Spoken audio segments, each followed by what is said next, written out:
How does Affirm Virtual Card work?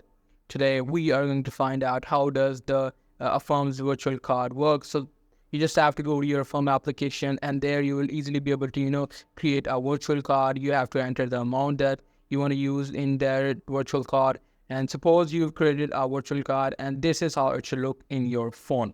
So you can use it anywhere digitally, as you know, if you want to make a payment, and in the online in the payment section you can easily put the card information and your payment should be detected. But if you want to use this in your real life, suppose you want to pay at a store, Target store or Walmart.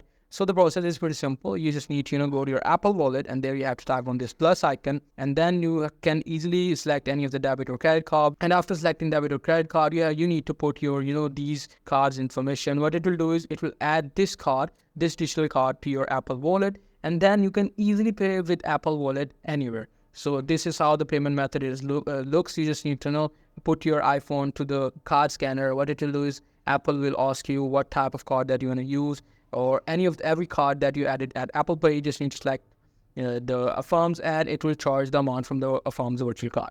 So that's pretty much it. That's how does the Affirm's virtual card work. Hope you guys find this video helpful.